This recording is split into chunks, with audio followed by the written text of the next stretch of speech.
straight people. Ooh, straight people. You think you're so damn straight. Ooh, straight people. Straight.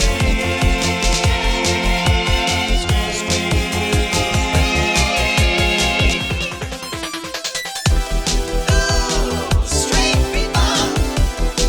Oh yeah, straight people. Straight people. Straight people. Hello, my name's Ian Aber, and this is Straight People. Welcome to our guest in from Brooklyn, New York, Kendall Farrell. Hello, Kendall. How are you? Hi, Ian. Thanks for having me. Absolutely. And you are here for Red Clay Comedy Festival, which was just this weekend past. Yes, which you were also in. I was. How'd you enjoy Atlanta?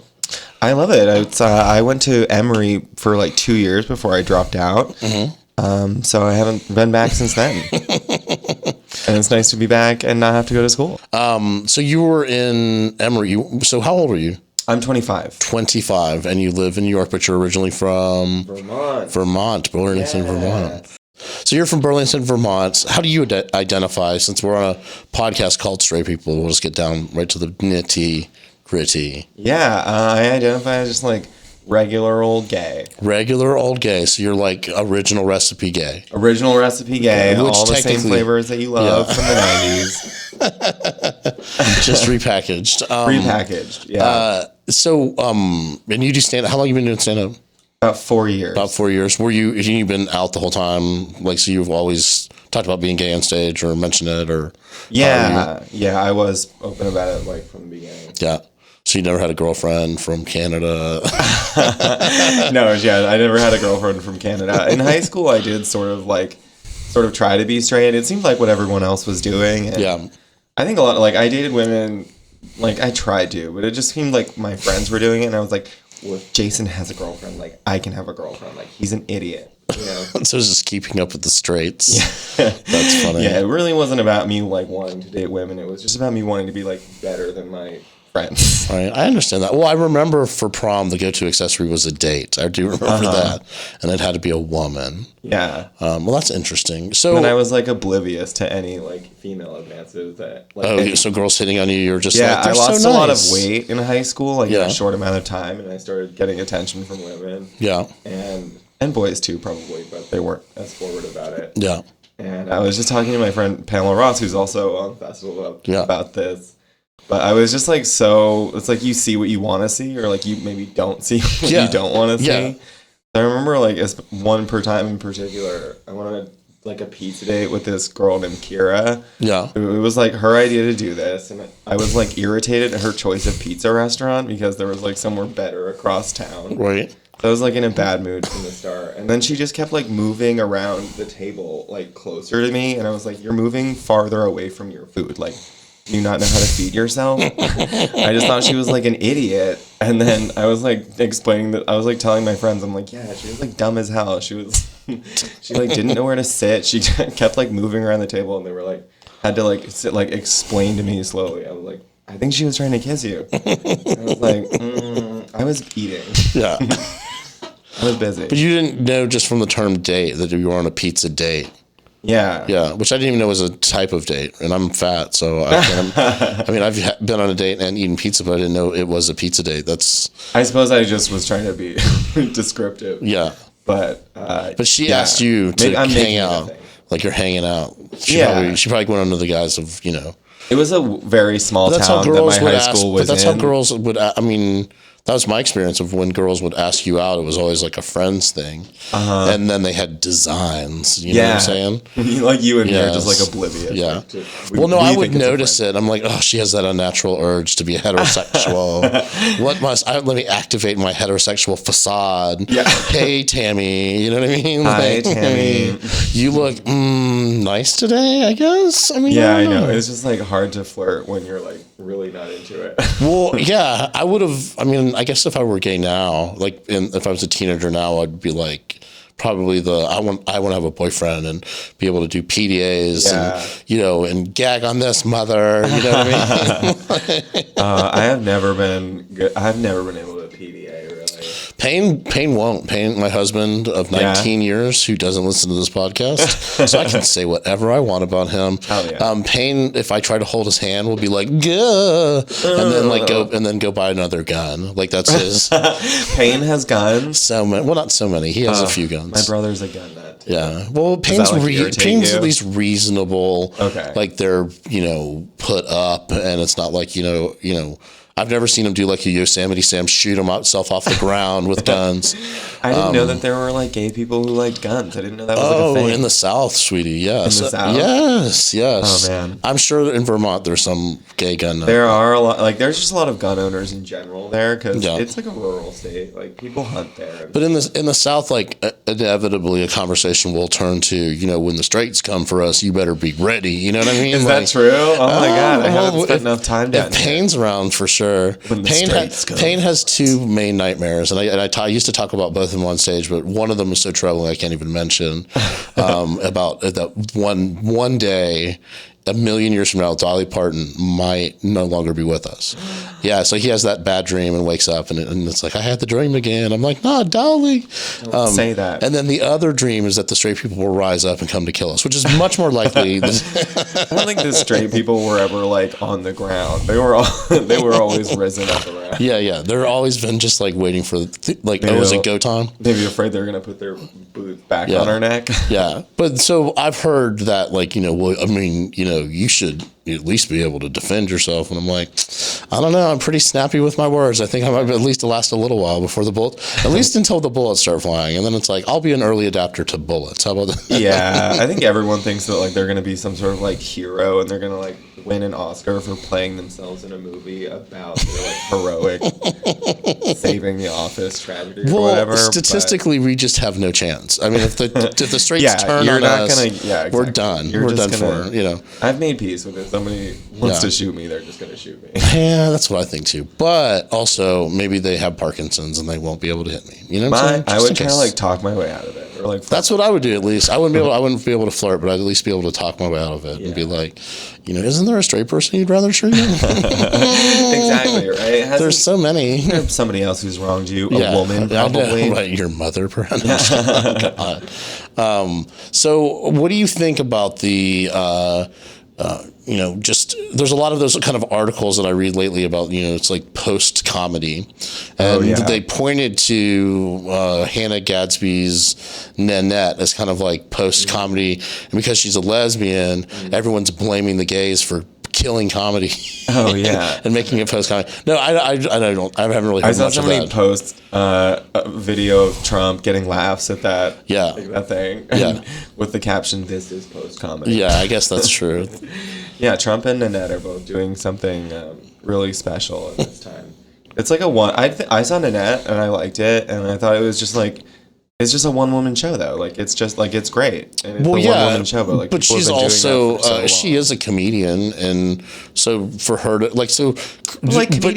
Christopher Titus does one-woman shows. I mean, he's a man about it, but he does the same style of whatever. Yeah.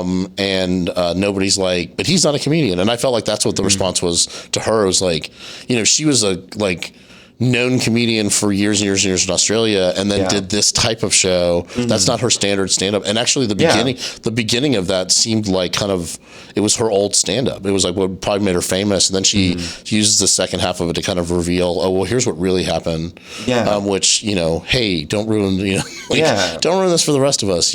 I thought it was interesting that she would be like, self-deprecating humor is damaging to me as a gay person.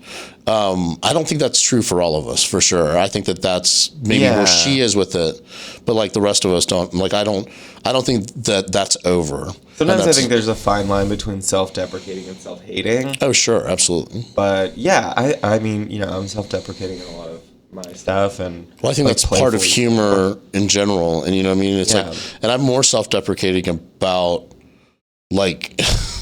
It's not about me being gay. That's not the part that actually. That's the best part of me, probably. It's all the rest of it. It's all where I was heteronormatively influenced. Do you know what I mean? That's the part I'm making fun of. I feel like more than anything.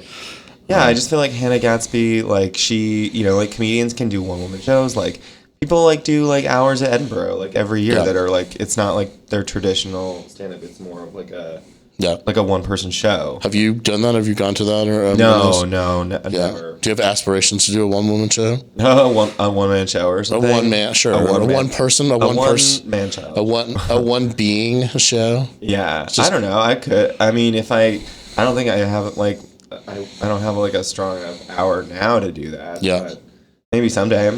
Interesting. I just What saw, would you call it? What I would saw you- Jacqueline Novak she came to Vermont when I was there at the same time, and I saw her getting ready for her one-woman show Yeah. at Edinburgh at the time.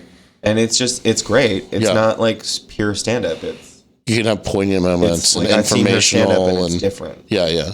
Yeah. And I think that's sort of like that's always been there. Yeah. And it always has been had to been called something else though, because Yeah. it's to the one-liner people and the misdirect folks and the folks who are like here are the mechanics of jokes, and if anything falls outside of exactly these formulas, that's not stand up. That's Yeah. something else. You know what I mean? Even if Yeah. it's funny, it's still People are so resistant to any Yeah. sort of change. I think what Hannah Gatsby did was great. I mean, she just people were excited about it because they hadn't seen a lot of one-woman shows, and people are just like, "Oh, Yeah. I like this new thing that I found," and that's great. Even that there was even a promo. Yeah. So they cut a promo for it, which is they don't do that for every single special that comes out. Yeah. And the promo kind of cut was like, I mean, it was her petting her cats and sipping tea, Yeah. but the music and the way it was staged was like her final tea sip before her performance of Hannah Gatsby. I mean, it wasn't doing Yeah, that, but yeah, that's that's why I was funny. watching it like, Yeah. And then at the end, she's like,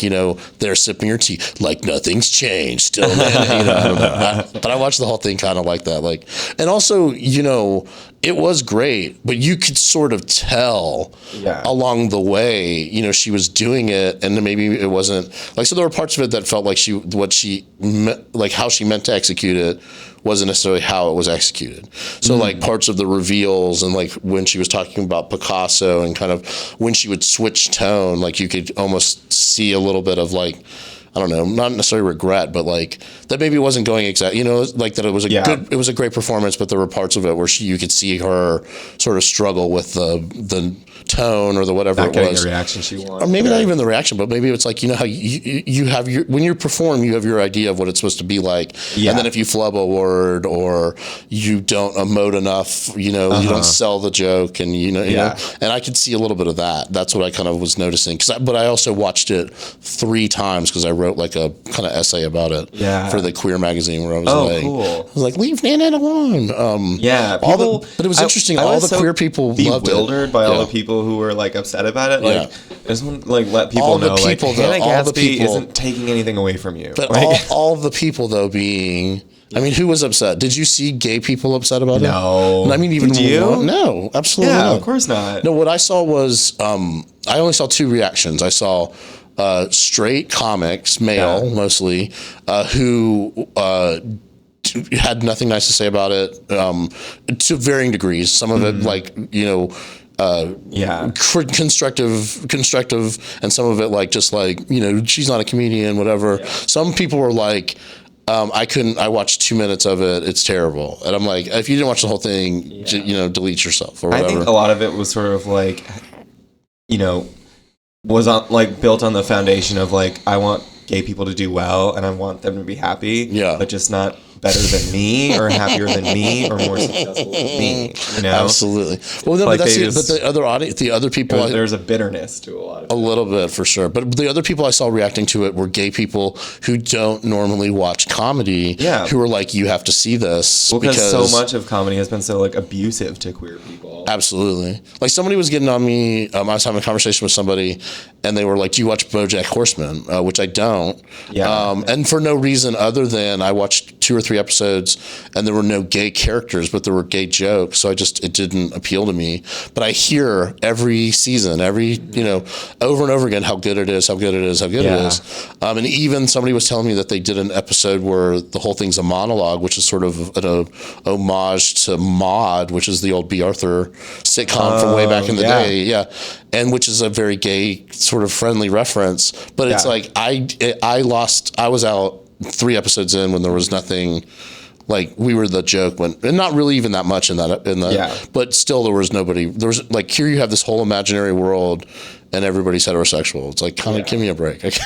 Yeah. How do you feel about straight actors like playing gay characters? I don't have a problem with it on principle, but when I see it in are you talking about, like, execution, Disney- I almost never enjoy it. Yeah. Are we talking about the Disney prince? Or are we talking about, you have a specific role in mind? Oh, I was just like watching some old like Saturday Night Live clips this morning, and I saw Taron Killam doing like, you know, an an impression of like a gay character. Oh, that yeah. I didn't like it. It was just like bad. Yeah. It was like I've never met a gay person who's like that. Yeah. So I don't know. I mean, I think if you want to reach a broad audience, you better cast pretty good. If you're going to put it, if you're going to say, okay, well then the main actor is going to be gay, and the content's all going to be gay, but we want a full audience, not a niche audience. Does that make sense? I think you're kind of, like, that's why I Love Simon, I think, ended up the way that it did, where the lead character, I remember him being interviewed. I never saw it either, but the reason I didn't was because I was, you know, I'm 45. I don't watch anything where people are in high school anymore. I feel like I can just give that, you know. Not even Mean Girls, Ian? Well, I mean, a Mean rerun. Girls? I'll watch Heathers over Mean Girls, honestly, but I've never seen Heathers. Heathers is there's no Mean Girls without Heathers, but I would say. But Mean Girls is interesting because, you know, the book Queen Bees and Wannabes. Yeah, have I you never ever read read it? the book. The book is, I mean, she borrows so heavily from the psychology in that book. It's like, Really? oh, absolutely. Yeah, because really I like the interesting, book kind of- didn't like it. It's not like a narrative or anything. No, it's an instructional. yeah. It's like how to raise a daughter in this sort of like toxic female environment where there's these queen bees and bankers. That's why I never read it, because I'm like not raising a daughter, so I'm like whatever. Aren't you though? As a gay man, aren't you raising a daughter Aren't I called raising $1,000? Kendall the daughter? Where does your name come from, by the way? I was curious. I think it's an Irish name. My dad's name is Kenneth. Okay. And I have a suspicion that he wanted to name me Kenneth Jr., and then my mom like steered him slightly to the right. I see. I was hoping your mom was like watched All My Children, and because the main Susan Lucci's character had a daughter named Kendall, and I think that's why your name's okay. Kendall, and she's pretty sassy. She ran a cosmetics company, as you're required to do if you are in a. All right, so so straight people talking about Nanette. Most of them had the thing that it was like, it's not funny, this isn't comedy, that's not funny. But like to Neil those Brennan, people, I really just want to say, like, it's not for you. Everything is for you except this one thing. Just shut the fuck up. No, but I think it should be for them, because it's like, that's what gay people do with our bullshit, is we turn it into art like that, and that's what you all should be doing with your bullshit instead of dumping it on everybody. If you're like completely uninterested in other people's experiences, that's like bad, but it's even worse to like be hostile toward it. Yeah, no, I agree. No, but I thought what was interesting about all of that was that it was, and then like a lot of gay comics, it took them a while to even see it. Do you know what I'm saying? Yeah, like, I didn't like watch it, or like I watched, because it just became such a huge thing that I felt, I don't know, I felt like it was going to be kind of a chore to watch it because everyone kept asking me to, and I'm just such a like, if people keep telling me, I'm like, no. Have you seen Nanette? Yeah, I'm like, I haven't seen it yet. Yeah, I'm real curious about. So she said she was quitting stand up, which I didn't believe for even a second. Yeah, now she like even can't a second because there's like way too much money on the table. Yeah, no, that's what I'm saying. It's like, I didn't believe it, and I don't even think she believed it in the moment. I feel like that all of that was like here's the act out. I'm quitting stand up. I took it as Get it? I didn't take it as that she was quitting performing. I took it as like she's quitting conforming to like that whatever style. old, white, white dude centric version of stand up you're used to. Yeah. I took it as like she's done, like trying to beat Bill Burr at his own game. Yeah. She's going to play a different game. Yeah. I think that's an amazing thing. And that's not quitting anything. That's like kind of like opening yourself up to more. Yeah. Well, good for you, Hannah. Good for you, Hannah. Snaps to Hannah. I'm sure she listens to a podcast called Straight People. Yeah, somebody was the other day. They're like, no gay people are going to listen to it. I'm like, are you sure though? Are you sure they're not going to? They're going to. I've had so many bisexual guests on the show. Atlanta's the town of is the city of bisexuals. I don't know if you know that. Oh yeah, I'm calling it that just based on the how many. city of bisexuals. It's the city of bisexuals. Yeah, like Philly's the city of brotherly love. Yeah, and we're the city of all the rest of it. bisexuals. Of those, yeah, exactly. So when did you know you weren't straight? Because did you know you were gay immediately, or did you know something was up and what you didn't know what it was going on? I found out the old-fashioned way. I had it yelled at me on the playground. Right. Yeah, I mean, everyone people were like, "You're gay," and I'm like, "I'm 7." Yeah. I don't. What are you talking about? Right. I'm like busy just playing with frogs and snakes and stuff. Leave me alone. Yeah. But then, you hear something enough times, and you're like, "All right, fine, you guys win." Yeah. I don't know. I was very resistant to identifying as gay really for so long because I was just stubborn and didn't want Jacob Oles from 3rd grade to be right. Yeah. Oh, okay. And that's an interesting take on it. Did you ever feel that way? I'm just because all these people have been saying it, just like they've been trying to get me to watch Nanette. Now I'm not going to do it. I'm never going to do it. I'm not quite so petulant, I don't think. I'm a very petulant, childish person. I was more of a we're still maintaining this illusion. Oh, must we do this, mother? You know what I mean? I was very that way about it for a long time. Yeah. Where I was just it was so obvious I was gay as a child, and they spent so much time trying to correct my behavior and get me involved in sports and whatever. Yeah, my dad always. I used to call my coach of my t-ball team my boyfriend, and they were like, "You don't have to play t-ball anymore." And I was like, I figured it out. I figured it out. That's so funny. So I would take whatever they would put me in, and I'd find the gayest thing about it. And I'd be like, what I love about this is these uniforms. And they'd be like, all right, no more football. These shoulder pads are the best. When I was a kid, I was I was just I was a Steve Irwin fan. Yeah. I was just big into Animal Planet and Shark Week and just all that kind of stuff. And so I wasn't very into fashion. When I started getting older, I did start getting into more stereotypically gay-ish things. Yeah. I think when I was a kid, it was literally just, I don't know, I had a high-ish voice. Yeah, yeah. And I waved my hands around a all bunch. Kids do. I had a high-pitched voice, but I also knew if you acted girly or flamboyant in any way, that would upset my family. And so the minute, it was one of those things where it's okay, well, maybe I am 100% that way, and I normalized over time, my voice deepened naturally or whatever. But the reaction that always got was I didn't know the difference between good attention and bad attention for a very long time. So the bad attention that would get was just as funny to me. There was nothing I liked more than to Nelly out in public where my parents couldn't beat my ass in front of everybody. And then I would get it later. And I do a lot of that kind of stuff where I would just be I do just You misbehave. were rebellious in that way. Yeah, I would misbehave. I would embarrass them, or I like to disappear. I was a big I had go sort hide of from my helicopter family. parents, so Yeah. my way of rebelling was to be secretive and push them away. Okay, interesting. Rather than acting out. Because it was I feel to act out like that is a form of I don't know. I didn't want to give them any ammo that they could use against me. Get me in trouble. Cause I gotcha. I was always kind of mischievous, and I was always kind of up to something. Yeah.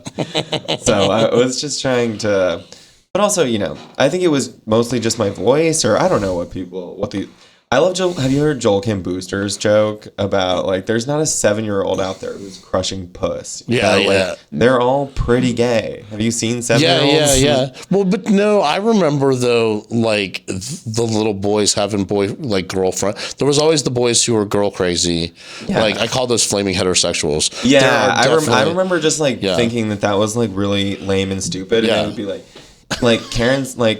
Karen's my girlfriend now. I'm cool. What do you guys do together? Go to the playground? Do you hang out? You do all those things with me too, Kevin. Are we dating? Right. You're stupid. I was you're not what? I don't know. I just didn't understand why that impulse. Also, I was sort of an introverted kid. I couldn't I was why would you want to be around Karen more? She's fine, but I don't get it. You know? Well, you know, it's funny. Did you meet Powell this weekend? Powell Mansfield. I did. Yeah. Okay, so he's Powell very nice. did this, and his whole thing about like he didn't know he was gay, but he knew there was something up because he would want to sleep over with at his girlfriend's houses. So he was like 5 or 6 or 7 or whatever. Yeah. and all his friends were that girls. was a thing for me too. I All was his always friends were surrounded girls. by girls. Yeah. I thought boys were like honestly like less smart and interesting.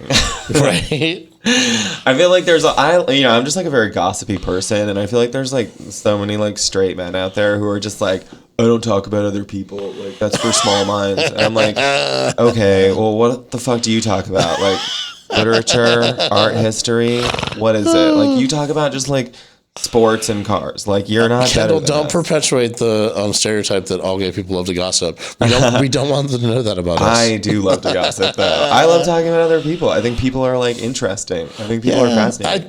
I think that there are people who love to talk about other people, and then there are people who like to talk about like books and art and music. You know what I mean? I would And say then a common theme that I found when like guys are like, I don't talk about other people. I'm like, I know, because you never stop talking about yourself. Yeah, that's true too. You're just like an arrogant narcissist. And Right. you're just like completely uninterested in other people. And I'm not like impressed by that. Yeah, that's absolutely true. You're not cool. I do find that like comedy, the first access women seem to have to gay people, like is like, oh, let's gab about everybody in the scene. And usually what I'm very big on, I'm like, you first. Let's hear. Yeah. I always want to see like where like you put one card down. Yeah. It's like Let's do that. Yeah, pass exactly. it to me, write it on a Exactly. note, fold it up, and pass it across the table. Interesting. Yeah. Take a look at your offer, and I'll get back to you. So we're almost out of time. We got a few more minutes, but I wanted to ask you. I love to ask. So straight people, just as a concept, you heard of them? They are everywhere. It's an infestation. It is. God made one questionably straight person. We don't even know. They just multiply like fucking animals. Absolutely.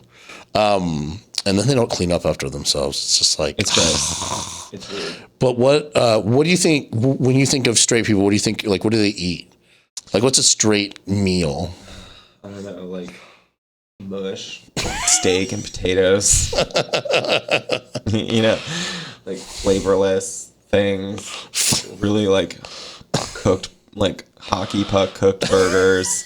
I don't know. I just like how everyone's like flavorless with no flavor, no flavor at all. That's fair. A lot of people say potato salad. I feel like Potato salad. Yeah, that feels like Yeah. you know, let's add mayonnaise to Continuing on like the potatoes. bland theme. Yeah, it's like let's take 2 white things and put them together, and that makes them better.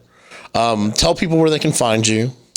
Yeah, people can find me on Instagram at Kendall Farrell, on Facebook too. Yeah. Get at me. What are you doing? What are you up to these days? What's your like? I walk dogs during the day. Yeah. For cash and because it's my passion. My passion project is walking dogs. Yeah, you know, it's sort of always been a goal of Yeah. mine, and I finally did it. And I do that during the day, and then I do open mics or whatever shows. And Nice. I post on it. And how do you feel like it's going for you in New York City? Just fine.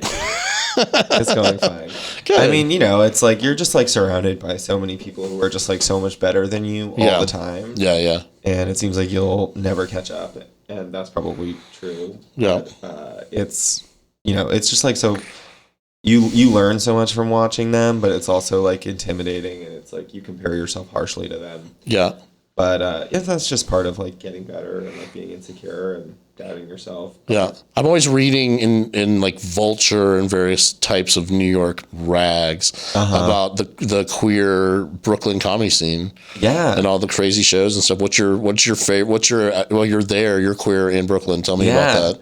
Well, we haven't done it in New York yet, but my friend Pamela Ross and I do a show called, and she's bisexual, and we do a show called Snaps to Pamela for being bi. Snaps to Pamela for being bi. She's great. She got a marble stuck in her pussy as a child. And she can queef on command. Okay, that means that she's just holding in queefs at all times. No, like she Or does so she she push like or something? draws, she like lays down in like a sit-up position. Okay. And she gets this like intense look in her eyes, like she's like trying to read an eye chart that's far away. Okay. And then you hear like a rush of wind, like a and then she pushes it back out, and Yeah. it makes like a really satisfying squelching noise. Okay, can you do the I don't know if squelch? you've ever heard queefs. I've Have never you? on command. No. It's like a fart, but maybe like different in pitch. Yeah. I don't know how to describe it. But yeah, I do have like I have a recording of it on my phone. You don't have to. You can But yeah, we do a save that show. for something It's like big just for like her. a regular stand-up Yeah. show, and then she queefs into a microphone at the end. Of it. No. Yeah, she really? lays down And on the what's floor. it called? We call it Queef Live. She actually like she came to Vermont when I was living there still to do the show, and she got some really nice press from the local like the popular like alt weekly there called Yeah. 7 Days, and they did like a whole spread on her. Queefing? Yeah, no, it's like okay, so she just sent them a headshot. Yeah. So it's like her smiling like ear to ear, like turned to the side profile, like she's all tight and sucking in, and like she looks great. Yeah. And then with the huge letters next to it that say Commander and Queen. And then they gave her like a whole nice column. And Nice. Like it's like the funniest picture I've ever seen next to that headline. That's classic.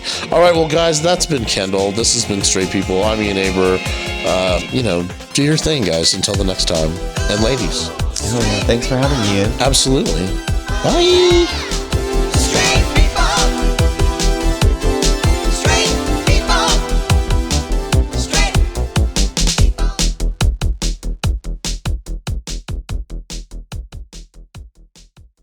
Damn, that was bold.